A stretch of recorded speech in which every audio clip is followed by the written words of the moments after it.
You're listening to the Option Alpha podcast from OptionAlpha.com, where we show you how to make smarter trades, learn how the stock market really works, and generate consistent monthly income. Now, your host and head trader at OptionAlpha.com, Kirk Duplessis. Hey everyone, this is Kirk here again at OptionAlpha.com, working every single week to make this the most popular investing podcast offered online and in iTunes because it's based on one thing and one thing only, and that's helping you guys make smarter trades. So again, thanks so much for tuning in today. On today's show, we've got a very special guest in here with us. And again, like I say, every time that we bring someone on, I'm not just bringing people on here to fill up airtime and to fill up slots on the show. I want to bring people in here that will add value to your trading. And so in today's example, in today's case, we're going to be bringing in here Mark Sebastian in a second. He is a former floor trader and hedge fund manager, also is the founder of OptionPit.com, which I'm sure you've heard of. If you haven't, you can go on over there and check it out. We'll have it all linked up in the show notes. But the reason that I brought in Mark here is because he's specialized. I mean, not only does this guy have a lot of experience in trading, I mean, he's been trading for decades now and has a lot of experience in just the investing and options world, but he's got specialized experience with these volatility products. So things like the VIX and the VIX futures and VXX and UVXY. And so for me, this is a great opportunity to kind of expand what we're doing here at Option Alpha and bring somebody in that has a little bit more understanding of intimately how these products work and how you can use them a little bit better in your own trading. And truth be told, it's a little bit selfish for me because I had a lot of questions for Mark on just little tweaks and strategy and stuff like that, which you'll hear towards the end of the episode as we talk about, how I was trading VXX and he offered a different suggestion. And that's great because that's good for me. Like I learn and grow out of doing these as well. Now, the reason that I also brought him on is because he also just released a very short but very powerful little mini ebook called The Fear Gauge. And we'll link up to this here in the show notes page. But like I said, it's a pretty short read. It's about 8 or 10 pages or so, but very, very specific on how the VIX is structured, what the history of it is, how you can look at the futures term structure, how you can really trade some of these ETNs around the VIX and volatility. So that's your VXX and UVXY. So really cool, really short read. Again, we'll have a link up in the show notes page at optionalpha.com/show68. Again, that's just the number 68, optionalpha.com/show68. So I encourage you to really dig in here and listen in. Even though it's Halloween, I think it's really fitting that we release this show today because most people really look at the VIX as the fear gauge. So look, I mean, planning this thing out, I kind of had this like penciled in on my calendar, and I'm glad that we had a chance to interview Mark. So without further ado, let's get Mark on the phone and get started. All right, so today we've got Mark Sebastian on the phone here from OptionPit. Mark, thank you so much for joining us here today. Yeah, I appreciate you inviting me on the show. It's happy to be here. Awesome, man. So why don't you give everyone a little bit of background on you, kind of tell your story about how you got started, what you used to do before, and maybe a little bit about where you are now. Yeah, so I was a floor trader for about a decade on the Amex first, which is in New York, and then the CBOE here in Chicago. Then after that, I started OptionPit. We are an education and consulting firm. And what we kind of try and do is bring the professional approach to trading and risk management out into the retail space. And then on the consulting side, I'll work with hedge funds and money managers and help them implement, stress test, and optimize option strategies. And then when I'm not doing that, I run a hedge fund called Carbon Line Capital that almost exclusively trades VIX and S&P 500 options. Awesome, man. And so how did you, because I think people need to hear a little bit about it or they might be interested in it, but how did you get into trading kind of before that? So like what was your progression maybe out of college or high school or whatever? Yeah, what was interesting was I was at Villanova University out in Philadelphia. Mm-hmm. And I was enjoying school and with all intent of doing investment banking or something like that. I was doing really well. And I had a finance professor aside, my favorite one, and he pulled me aside and he said, "Hey, I'm starting this derivatives class. It's going to be pretty hard. And so you should take it." I was like, "Excuse me? Going into my senior year and you want me to take a hard class?" Right. Well, I did, and I loved it. And then I interviewed with Group 1 Trading. They hired me out of college into their trader training program in New York. I spent a year clerking and getting taught at night. And then after about a year, they put me on a badge and on the Amex. Awesome. And I think that's good. And that's cool. And then, I didn't know that. So that's, I think that that's interesting for people to hear. So, all right. So like I said in the intro, what we're going to try to do here is just kind of really dive into VIX and volatility options and how, people can understand them and trade them, which obviously is your specialty. So I love having you on.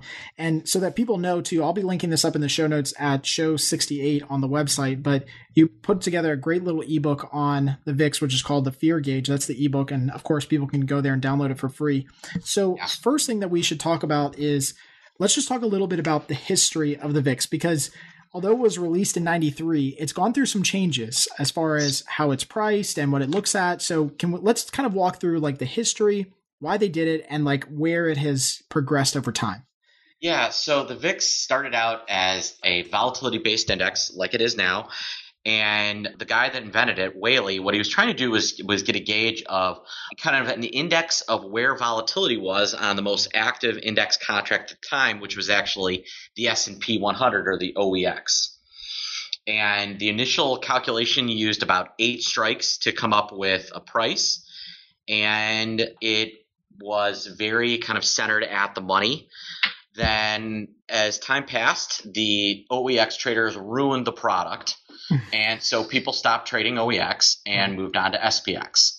But it's another story for another time. But the OEX at one point was far busier than the S&P 500 options. And the market makers literally abused the customers so bad that the customers ditched the product and went to S&P. So then the SPX product, they were looking at it, and Goldman Sachs got involved and said, what we want is something that looks a little bit more like a variance swap, gives us a better price of a variance swap. For those of you who don't know what a variance swap, variance is really what a lot of the upstairs banks use to trade. And it's similar to volatility, except for there's a squaring effect. So if Kirk and I were to trade a variance swap with, let's say, 1 million Vega at a 17 strike, if Kirk buys the 17 strike for me and I sell him 1 million Vega, if over the calculation period volatility is 18%, I owe Kirk $1 million. If volatility is 19%, I owe him those 2 points squared. So I actually owe you $4 million. And so, if volatility, let's say a 2008 scenario begins where at the beginning of the year, variance swaps were trading for around 16, and the year-long variance was around 28. So that was on 1 million Vega, I would have owed you $144 million. Gotcha. Goldman Sachs, big trader, they wanted an index that kind of priced itself similarly to an S&P variance swap. And that was where they came up with the VIX calculation. Then, after they came out with that VIX calculation, they began listing VIX futures, and they began listing VIX options. VIX futures are essentially a forward contract on VIX, and going further out. So a lot of people get confused when they see VIX futures and when they trade VIX option because they don't track the cash index all that well. Right. And the reason is that they're a forward contract based on VIX. They're not an actual contract on the VIX index. Okay, so let's actually get into that, because I think that that's a key point. You get into that a little bit further back, I think on like page 7 and 8 in your ebook. But what you do talk about is just that understanding of just how the VIX futures and then those options are obviously priced, and how those different curves actually can shift and adjust over time. So you want to cover that a little bit, because I think it's important for people to understand when they look at this differential. Yeah, so I think the big thing to let's start with kind of the concept of volatility. And what is like the one rule that holds the volatility universe together, Kirk? Volatility is what? Oh, I don't know. What would it be? Just volatility is always changing. Oh, okay. I was going to say mean reverting. Yeah, pops higher, drops lower, mean reversion. Yeah. But volatility, more unlike just about everything, is mean reverting. So if Apple goes to 200 or 300, it can stay there. Whereas if the implied volatility of Apple option goes to 100 or 200, it can't. It will have to go back toward that kind of 20 or 25% it normally stays at. So we're dealing with a product that has a natural tendency. The underlying has a tendency to mean revert. And then the contract, the VIX future, is a European style contract. So there's no early exercise on it. So when the VIX is really low, there's an expectation that VIX is going to revert higher. And when VIX is very high, there's an expectation that it's going to revert lower. So if the VIX right now, as we're talking, VIX is exactly 13. So the contract, the regular October contract that expires in 2 weeks, about 2 weeks, is actually trading 15.10. And so the expectation is VIX is low and is likely to revert higher. So the VIX future, that is 2 weeks from now, is trading at a premium. That is called a contango. In scenarios where we've seen volatility really stressed, let's say coming out of Brexit, and the VIX was in the 20s and 30s, the expectation is it's going to move lower. And thus that VIX future does not track the VIX contract. So for instance, in August of 2015, when the VIX printed, 53, the highest that VIX future actually traded on the day was about 28. Right. That is how high the expectation was for mean reversion. So the thing to recognize is that because there's no early exercise, it is going to follow but not track. Think of it as, cracking a whip. You know, there's the sonic boom, the speed of the whip is at the very end. And the further you get toward where your hand is, the less movement there is in the actual whip. You know, I don't whip my hand that hard, and at the very end, it actually creates a breaking of the sound barrier, and that's really how VIX and VIX futures function. Right.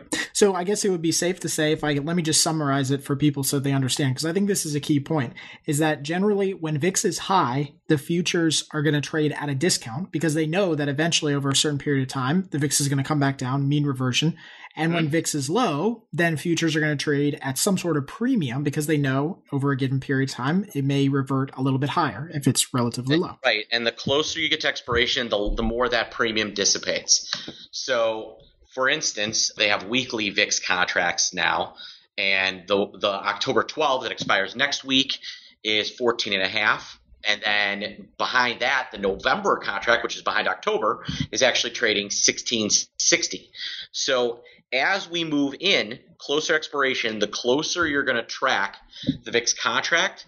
And the further out we go, the slower, the lower the volatility of the contract, and the greater it's going to deviate from the cash index. Yeah, and I think this is great too. And you've got a great little chart in the ebook going back from October in 2008, and you could basically see out into the future for 240 days. And you see that, based on that time, which was one of the highest points, right?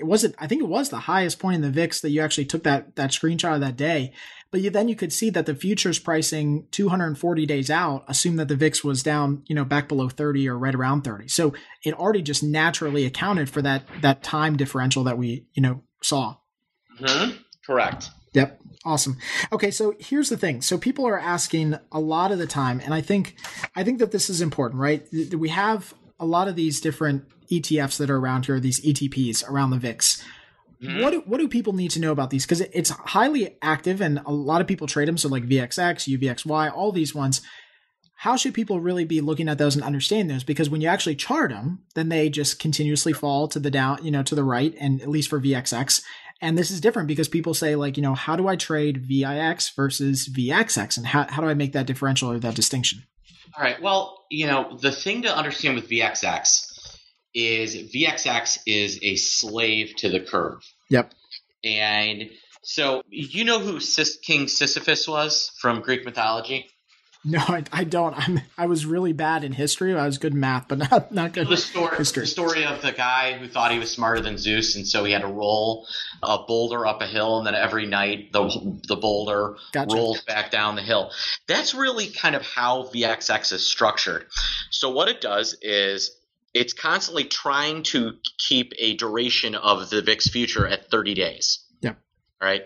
So on an intraday basis, so within the day, VXX is going to track a 30-day future beautifully. It does exactly what you expect. However, because of the rebalancing of the contract, because every day in order to keep that duration. Right now, VXX is carrying October and it's carrying November futures. Every day it has to sell out some of its October and buy some of its November. And so what I want you to think about is, imagine that I bought at 30 days to expiration, when the November future is 30 days to expire, that VXX is entirely November future. Okay, so it's 100% November futures. And that November future, it owns for a net average price of $16.50. Well, over the next 30 days, I am slowly selling off that position at a loss. So I'm selling my November futures that I bought for $16.50. If VIX stays 13, I'm going to sell them at a little bit for $16.40, $16.30. When we get to a couple of weeks away, we'll be where October is right now at about 15. So I'm taking a loss every day as the VIX future that I own meanders toward the VIX cash index. Now, there's this concept that sometimes is called roll yield, and that is a complete mischaracterization of kind of how VXX loses money. VXX loses money because it buys futures for a greater price than it ends up selling them out at. So if there's a steep contango, but the November future that I own for $16.50, I'm selling at $16.60 and $16.70, I'm not going to suffer from roll yield problems. I'm not going to collect roll yield. It's really the process of that VIX future converging with VIX cash. So my friend Bill Luby of VIX and More kind of puts it this way. On a daily basis, VIX is 100% driven by the movement in VIX futures. But on a week-to-week and month-to-month basis, VXX is entirely driven by the structure of the VIX curve. Mm-hmm. Yep. And what you say is that it's usually in contango about 85% of the time, right? Yeah. And that's what drives it all the time. And so people don't understand that I guess that it's like operating its own business as a loss because it's selling the front month, having to buy the back month all the time, and then it just continues to pull lower. Correct. And so if you think that the VIX is going to make a quick move in the next couple of days, VXX can absolutely make sense. But using VXX as a long-term portfolio hedge or anything like that is a huge mistake. If you are looking to do portfolio hedging or things like that, I strongly encourage you to use directly in the VIX futures or VIX options over any of the ETPs. Gotcha. And so this also works kind of in the inverse too, right? With some of the ETPs that basically track the inverse. Correct. You've got XIV that is an inverse of VXX. However, what's interesting is being short VXX makes more money than being long XIV, and that's because XIV has a daily tracking component that can break. So one thing we know is I can short VXX and short XIV and make money. Nice. Wonderful. Even though they're inverses of each other. Yeah, even though they're supposed to be direct inverses of each other, because of that tracking component, you can take advantage of that differential. Right. Okay, perfect. So that kind of brings us into a little bit of a segue because, one thing I want to talk about is hedging and how people either should be using it or shouldn't be using it. One thing that you said in your book, and I think this is great, is that VIX explodes higher and then eases lower. And so that concept of just understanding just how quickly volatility can expand, but then that it will contract on a slower pace means that not necessarily all the time do you have to, buy a lot of contracts if you want to hedge, because a couple contracts can, generate a lot of hedge for your portfolio. One, yes. Two, the value I think of using VIX to hedge is this sticky strike concept. So right now the S&P is 2160. All right. And if I went out, where was the S&P at the beginning of the year? Something like, let me pull up a chart here. I was going to say, I can't pull up a chart because when I record, it freezes my screen. So I'm just on here. So, all right. So 1 year ago, let's just use 1 year ago. So 1 year ago, it was October and the S&P was 2000 and now it's 2160. Whereas VIX, and this is the beauty of it, 1 year ago, VIX was around 18. And right now it's around 13. But the beauty of the trade is, and as early as last week, it got to 18, got as high as almost 19. Right. So the beauty of VIX is the S&P can rally 100 points or 200 points, and the VIX might stay 13 or 12. Whereas if I hedge S&P by buying a put at the 2000 strike, and the S&P runs away from my strike, well, guess what? I need to drop 160 points before my initial hedge starts working. So VIX allows for less rebalancing, and it does work in events where things explode. Now, one thing that's interesting is because people are starting to be aware of how crazy and mean reverting volatility can be, the VIX futures in that front month have had a greater volatility on the way up and a greater volatility on the way down as of late, as people have piled into this product. My friend Chris Cole says being a volatility shorter via VIX or VIX futures has become a little bit of a shoe shine boy trade. Yep. You know the old saying that like when your shoe shine boy starts talking about stocks, it's the market's about to sell off. Well, there's definitely been an increase in volatility due to big banks and other groups figuring out that there's an edge in being short vol on these spikes. So in that case, and I totally agree, because I think even just a little while ago when, VXX spiked up, I sold a bunch of calls, made some good money, and we were out of them in 5 days, right? And so that trade, right, is an easy one. And I agree with you. It's not like a drop in the bucket, but I mean, that's been pretty consistent. So what do you see happening then as what the consistent until it isn't? What's that? I said that will be really consistent until it isn't. Well, exactly. And that's what I'm saying is, so what's going to happen in that scenario where the next time it pops up and say I sell a bunch of call options trying to take advantage of that, how would I guess, not make money in that case? Is it that the banks are just buying it up because they know, hey, there's a bunch of people shorting this and we're going to arbitrage this opportunity to, buy this thing up? Well, one thing to be aware of is that pay attention to the VIX curve. And if the case of VXX, let's say, if that front month VIX future trades over the second month VIX future, then the second month VIX future starts trading over the third month, and the third month goes over the fourth. So if you see not just kind of the front two contracts, but kind of the whole curve flip, that's usually a sign that we could have an extended increase in volatility. So if you look at kind of the December through February timeframe where volatility was consistently higher and consistently, average, the 50-day moving average of VIX went from about 1670 all the way to 22. So those are the periods of time. And during that period of time, if you look at VXX, during that exact same period of time, VXX went from split adjusted now, like 70, 75, all the way up to 130 or 125. Yeah, so almost a doubling in that price, yeah. And when you see the curve make an extended move where more than two contracts go into a backwardation, that's a sign that volatility may have some momentum to itself and may actually really cause some problems if you're trying to be short. Gotcha. And that's a good sign to take that short call trade and flip it. Yep, and do it the other way. Yeah. Gotcha. And then, like I said, and here's a question too, or do you just make that trade a little bit longer out in duration? That's another option. I would actually, in a situation like that, if you think it's going to revert, I would actually look toward buying puts. Okay, so you buy the puts instead of sell the longer duration calls. Got it. It's likely to blow up in your face. Right. Yeah, VXX can be a margin call nightmare. Yeah. For traders, because when it goes into that big backwardation and it starts making money every day, it can just be a huge pain in the butt. Well, I mean, just like you said, I mean, it can, practically 90% increase in price during that time period. That can cause a lot of issues if you've got too big of a position size or can't handle the margin, right? Right.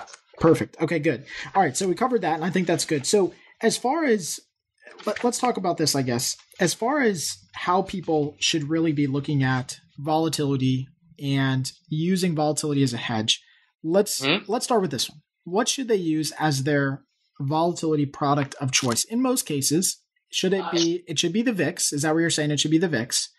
And how should they be using it, right? Should they be buying, just simply buying at the money futures? Should they be buying, 3 month out? Does it depend on their time frame? How do they really look at that? Two ways to do it are, the way I like it with the futures is what I call a crisis alpha approach. And my friends Mike and Matt Thompson at Typhon, we do some close work together looking at this. And one of the things we know, there's two different ways to hedge. Do you need to hedge against, are you the type of person that wants to hedge against the nuclear war of September 11th? Right. Or are you the type of person that wants to hedge against a true systemic problem? So the thing that we know is that if you look at every major event in history, they're not in a vacuum. Even in October of 1987, volatility was moving way higher the previous week. So my general approach is keep an eye on those VIX futures. And when we see that scenario where we kind of see the front month over the back month and the back over the third month, engage in a long futures approach or go long VXX or something like that and use that as a hedge.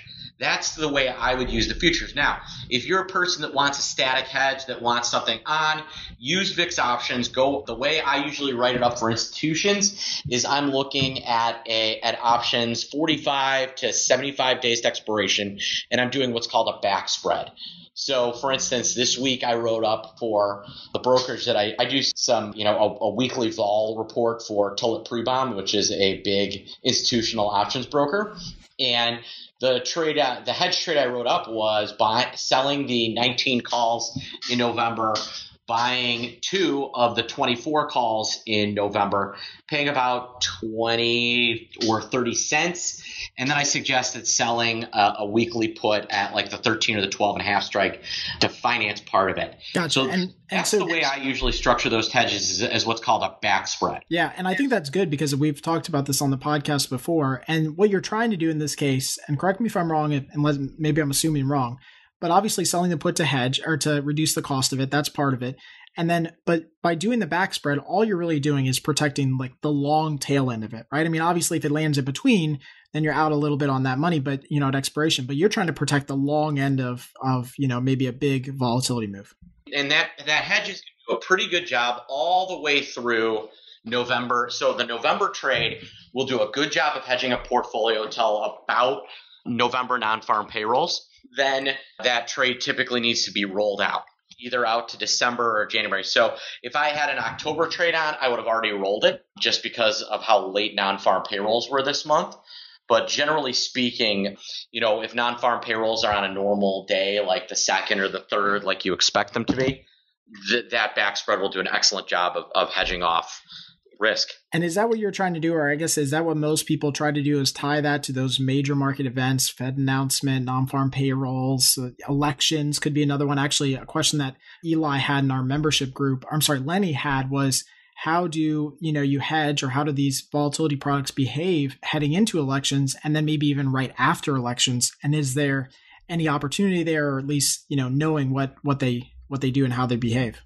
Yeah, I mean, I think that this election is a little unique. Normally, elections are not that big of a deal. You will see volatility move around so, for instance, in 2012, when Romney got ahead in the polls for a little bit after his good debate, market had a nice rally, volatility dropped. But it's not like when Obama won, volatility increased. And we're in a similar situation. Markets in general want Hillary Clinton to win. Yep. That's the way they're trading. I'm not taking it from a person, personally, I don't care. But just the way the market's interpreted, if you look at the S&P 500, when Hillary clearly had a better debate than Donald Trump, futures rallied 10 handles. Yeah, it was in the middle of the night. Yeah, exactly. In the middle of the night, it was all, and then the next day that dissipated as those guys realized that the people voting for Donald Trump are not the same guys that are buying S&P 500 futures at 11 o'clock at night. Right. I mean, I was watching, it was funny because I was watching the same thing too. And I'm like, wow, if this is like a barometer of what the market thinks about Hillary, I mean, it was off to the races. And yeah, you're right. The idea that she is going to be tough on Wall Street is laughable. Yeah. So the one thing I think that markets do believe is that both administrations are going to be more lax on Wall Street than the current Wall Street trading hedge funds than the current administration has been. Yeah, and maybe that's why they're trading at that. So, okay, so let's get into a couple questions here. I would fade any volatility pop around elections. Yeah. The president doesn't in terms of where the markets go. Gotcha. Okay, perfect. So let's get into some more questions because we did have some people in our Pro to Lead program submit some questions. So I'll start here. So Eli said, does volatility make a big move after being low for a long period? And I think the point that he was trying to make in this question is, I mean, we've been through a period of generally really low volatility. So, and as far as you guys know and research that you've done obviously on your end, is there a point at which we say, hey, look, this is too long of a low period of volatility and we buy it because, again, it's mean reverting and there's going to be a pop in volatility? Or do we truly just wait until we see, those VIX futures contracts start to, basically reprice the front over the back, et cetera? The latter. Volatility correlates to itself far better than stock price does.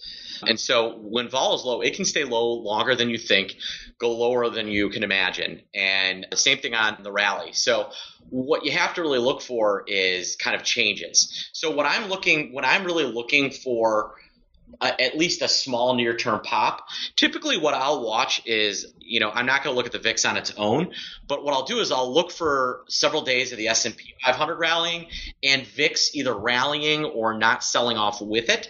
That to me is usually a sign that, obviously you have to take into account that we've got non-farm payrolls. So, if the S&P rallies $30, but we're going to non-farm payroll Friday, you have to take that in consideration. But if we're in the middle of the month and there's nothing major going on, and the S&P has moved up 25 handles, and VIX has gone from 13 to 1310 or 1320, that's a sign of traders buying a little bit of protection on the way up, and that could be a sign of a near-term reversal. I do use that as an indicator of a trading indicator for a reversal one way or the other. Gotcha. Okay, good. So next question was from Sam. He said, most of the math I see involved in options pricing and probability calculations seems to involve a normal distributions, but obviously the VIX seems to be a little bit more skewed in distribution. So he said, is there any way to really take advantage of this differential or skew? And so I guess what he's really trying to talk about is kind of the structure and the term, the curve of the VIX. Yeah, there are all sorts of term structure trades. An interesting trade today. This is a trade I did in my fund today, just as an example. So right now you've got the VIX cash index at 1293. You've got the VIX future at 1510. I bought the October 14 puts for 30 cents. I'm thinking about buying more of them right now as we're talking. And so think about this. I bought a 14 put for 30 cents and the VIX is 1295. So if the VIX does nothing or rallies as much as 75 cents, I will do break even or better by expiration. And so those are the type of plays I'm doing, usually mean reversion type plays on volatility converging to itself. Gotcha. So those are the type of plays, and there is a significant statistical edge in those type of plays. Gotcha. Okay, perfect. And I think that's exactly what he's trying to do, is get an example. So I appreciate that.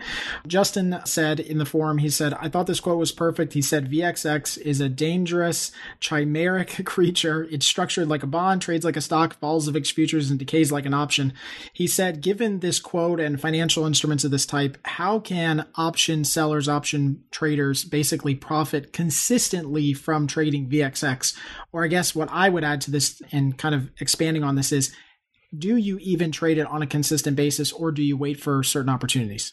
Again, from an option seller standpoint, I think with VXX, understanding how it's structured, and especially UVXY, there's more edge on owning puts that are out of the money than selling calls. And I know people love being option sellers, but this is a product where, because of the natural drift, maybe makes sense to go from that direction. Now, that being said, when you get a pop, I will flip around that 1x2 and buy one and sell two. Mm-hmm. You can also use it to create put spreads, long debit spreads, if you will. Yep. Those are some things I will do with that. But I'm not a huge proponent of call selling, just because I think there's more money to be made in owning puts. Gotcha. Okay. And this is interesting too, because like to be totally honest with everyone on the show and you obviously, like I prefer, and we've bought some put debit spreads on it, but we also prefer to sell some calls. And so now I'll definitely look at, doing a little bit more of ownership in the puts and just trading it that way. And I think you're right. If we look at that term structure, it might actually be a better trade, or at least a little bit less risk in that position. So, okay, good. I think that's interesting. Ben said, and this is the last question because some of the other ones we just got to, which were really simple. Ben asked what prices are based on for each of the underlyings, and also why anyone would trade options on them as a hedge when the futures are much cleaner with no market maker hassle with them. So why trade the options versus the futures? Because, well, one, the futures have their own issues in terms of decay and things like that. The options allow you to kind of set where your hedge is, and the hedge can be cheaper. Yeah. So, for instance, those back spreads that I talk about, that's a huge institutional trade, and it is a far cheaper hedge than paying the huge contango cost of owning a November or an October future. And the other thing is, if you trade directly in the futures and you're using it to hedge, there is a lot of roll management that needs to be done.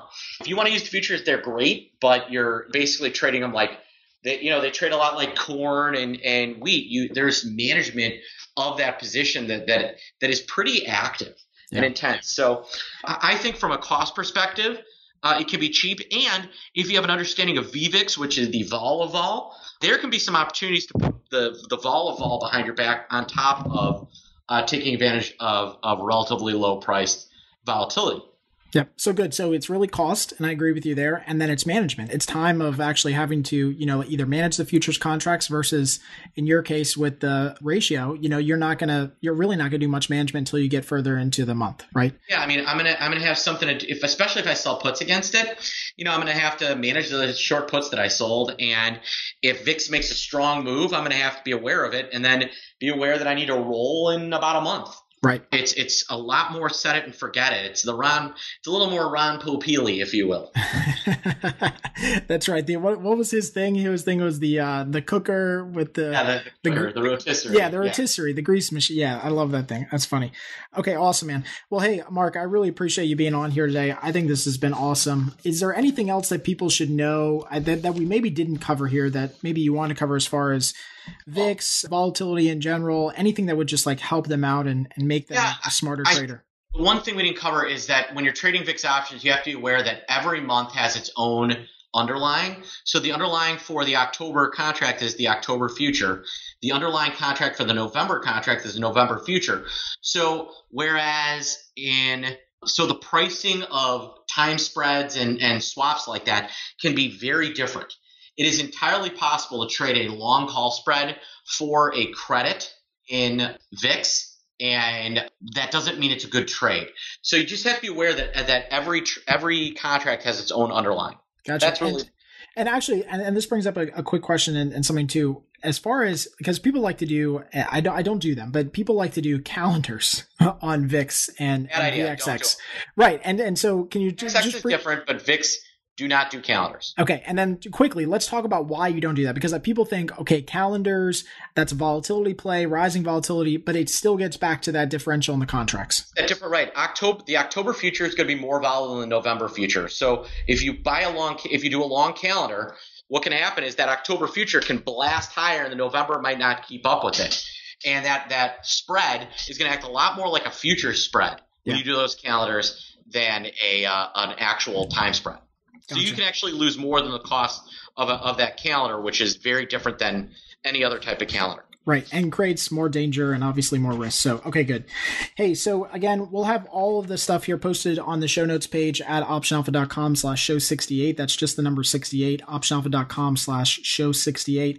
So again, Mark, thanks so much for joining us. Where can people find out more about you and what you do and basically get connected with you?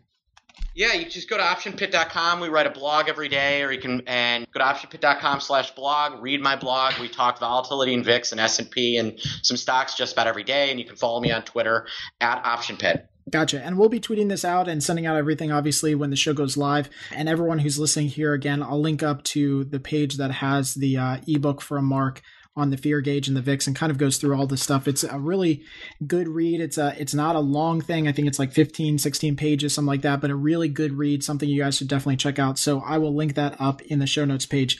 Again, Mark, thanks so much for joining us today, and I really appreciate it. Hey, thanks a lot. Now, our favorite part of the show, Trader Q&A, where we answer a question from one of our current members about options trading. Got a question you'd like her to answer? Live on air? Just head over to optionalpha.com/ask and hit the record button to leave a message. That's optionalpha.com/ask. Hi, Kirk. My name is Jeremy from Melbourne, Australia. I want to thank you, first of all, for all the great content you're putting out there. It's been really helpful, as evidenced by my growing account size since following your strategies. My question is in relation to finding candidates for earnings trades. I know hundreds of companies announce earnings quarterly, and surely you'd have a way of assessing which of these you should or shouldn't be trading. And further to this, how would you decide which strategy to use, i.e. whether to sell, straddle, or strangle? Thanks again. All right, so Jeremy, thank you so much for submitting your question into the Trader Q&A segment, and thanks for submitting it all the way in from Australia. I know we've got people from 43 different countries around the world who now are part of our community, so it's really good to hear from people outside of the US. So your question was really two parts. One was, how do you find or how do you really select the companies that you're going to trade around earnings? And really, this question in its most simplest terms can be basically boiled down to this. Trade the biggest names with the most liquidity, right? That's what you really want to focus on. So often inside of our own forum at Option Alpha for Pro and Elite members, we'll get people who will post in there and say, hey, here are the tickers I'm looking at for today. And I'm like, I've never heard of these companies before in my life. Like, are these tickers real? Like, I think they're a joke, sometimes. But the reality is you want to trade the biggest names. So the Googles, the Apples, the Microsoft, the Tesla, the Exxons, etc. The big name companies, the ones that you would recognize and everyone else would recognize because they most likely have really, really high liquidity. Now, that doesn't mean that they always have high liquidity or that some, smaller name company, has low liquidity, but you really, really want to focus on the big names. So I would say you could take even like the S&P 500, the S&P 100, you could take the Dow Jones, for example, and take those major indexes. And that would be a very good start of different companies that you can track and scan for. Now, of course, from there, you really want to look at high implied volatility earnings setups first. So those companies where they get into their earnings event and before the earnings announcement, they've got really high implied volatility. I know that right now, at the time that we release this show at the end of October, we're right in the middle of earnings season. And some of the big name companies that we typically trade, like a Tesla and an Apple and a Chipotle, just didn't have high implied volatility heading into their earnings event this time around. Not to say that it will always happen like this. It was just this particular quarter or earnings season, they just didn't have really high implied volatility. So we didn't make trades. And all of those stocks end up making, pretty big moves in either direction. So it worked out in our favor. So that's another key point. Now, the other question that you had was, how do you determine the strategy? Now, for me, the strategy is really determined mostly by implied volatility. So as implied volatility gets higher and higher and higher heading into that earnings event, my strategy that I'm going to deploy is going to get more and more aggressive. And what I mean by that is I will start off with something maybe simple like an iron condor or a wide strangle, right? So let's say implied volatility is in the 50th rank. So just at that 50th rank, maybe I'll start off with a really wide iron condor in that case because implied volatility is high, but it's not insanely high. So I want to give myself room to be wrong. And as implied volatility goes higher and higher and higher and starts going to 70 and 80 and 90 IV rank, then we're going to start getting more aggressive and we'll start doing, either the very, very tight straddle, so at the money options or just slightly out of the money options, or we'll do an iron butterfly, which is just the cousin of a straddle. It's the at the money straddle, and then you're buying wings for protection. So it's how people might trade if you have an IRA account or a Roth account, something like that. So even doing this, so trying to get more aggressive as implied volatility goes higher, one thing that you have to keep in mind is you have to be able to get outside of the expected move. So in our course online, as I'm sure you've seen, and if you're new to Option Alpha, we've got a very detailed course, a 33-page guide on how you can trade these earnings events and like step-by-step how you go through it. What you have to understand is that you have to get your break-even points outside of the expected move. And notice I said break-even points. I didn't say strike prices. So if you trade a straddle, which is an at-the-money call and an at-the-money put, if you take in a $5 credit, well, that credit moves your break-even point $5 out on either end. And it's taking in enough credit to move your break-even points beyond the expected move. because then and only then do you end up trading with a 70% or more chance of success, which is really where we ultimately want to be with some of these one-day events. Now, remember, if you'd like to get your question answered here live on the podcast or very soon on Periscope and Facebook, head on over to optionalpha.com/ask. It is first come, first serve, and click the big red button in the middle of the screen. There's no software to download or install. It's really easy, and then you can just leave me a private voicemail and say whatever you want to say, whatever your question is, where you're from, what you like about Option Alpha, what you don't. It doesn't really matter. It's up to you. So before we get into the closing bell segment, I did want to let you guys know about our special podcast freebie today. It is our 7-step entry checklist. It is basically the 7 things that you need to be checking and going through before you get into a trade. And the beautiful thing about this 7-step checklist is that it gets you out of a trade early. So it is written in order so that if you get to step 1, then you have to pass step 1 to get to step 2. And at step 2, it may not be a good trade, so then you can move on to the next one. And you don't have to go through all 7 steps before you make a trade. It's really meant to save you a lot of time and be your quick, chronological order checklist of things you should be looking at. So again, it's completely free. You can get it at optionalpha.com/7steps. That's just the number 7 steps, or by texting the word 7 steps. Again, that's just the number 7, STEPS, 7 steps, to the short code 44222. So again, you can text it into 7 steps at 44222, and you can get a copy of that free ebook today. Now, the closing bell. Find out which stocks we're looking at right now, trades we're making, and hear our game plan moving forward.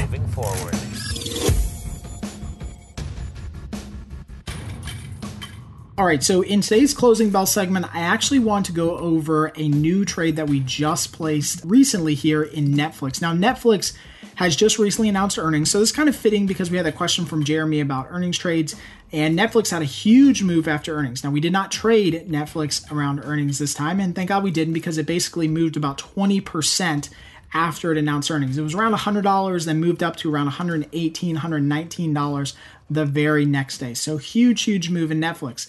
But since that day, Netflix has also run up another 10%. So we're looking at basically about a 30% move in this stock in, let's call it, about 5 days. Now, I don't care who you are. I don't care how great the stock is. I don't care if Netflix's CEO is Steve Jobs' brother. A stock like this that runs up for 30% in literally 5 days is going to meet some sort of resistance. Now, if you look at a chart of Netflix and you just look back the last year or so, you'll see that the last recent high that Netflix had was around 132, 133. So we're really pushing the recent highs, meaning all those people who bought back in, November and December of last year, they've been waiting for an opportunity to sell and just break even, right? And that's really where this kind of resistance level is going to come in. But, I'm the type of trader where I think, a stock like this makes a 30% move in 5 days. I think that there's going to be a little bit of a pushback in getting anything higher than this, right? So not to say that Netflix couldn't do better and couldn't continue to rally. I think it's just going to be hard to do that beyond this point. So what we're going to end up doing here is we're going to end up selling a vertical call credit spread. So we're going to take the bearish directional side of this trade here for Netflix. We're going to sell the December options, which have got about 53, 54 days to go until expiration right now. And what we're going to do is we're going to do it high probability. So as we always do, we're still going to leave room for Netflix to run higher and still make some money. So right now, at the time that we're doing this, Netflix is trading right about 130. We're selling the 145, 150 credit call spread. What that means is that we're selling the 145 calls, buying the 150 calls to give us protection. So we just need Netflix to trade anywhere below 145. So think about it. We're leaving another basically 15% of upside movement in Netflix over the next 50 some days. And only if it does more than that do we lose on this trade. So we're really not only are we just pushing the boundary here and really forcing Netflix to make an insane move in basically, 2 months. But if it doesn't do anything anywhere close to that, then we end up making a little bit of money. And I think if we get a little bit of a drop in Netflix, a little bit of profit taking on any level here in the next couple of days. I think that this spread comes in really, really nicely and comes in really, really quickly. So we're selling these for about $65 a piece. We're doing a couple of these right now to kind of scale into it. So like I said, we've got a pretty nice profit target on this, and we're going to try to buy these back around 30 cents. And so try taking about $30 per spread that we're selling. So we're selling a bunch of sets of these, and hopefully we could make some, good directional money here in Netflix. Again, I think this is more of like a play here after earnings event when you see a stock just continue to run and run and run. Again, you know that markets can't go up forever. They can't go down forever. There's going to be some fluctuation, some reversion to the mean. So that's what we're playing for. So we'll see how this actually ends up playing out over the course of the next month or two. Thanks for listening to the Option Alpha podcast. If you liked what you heard, please drop by iTunes and leave a rating or comment.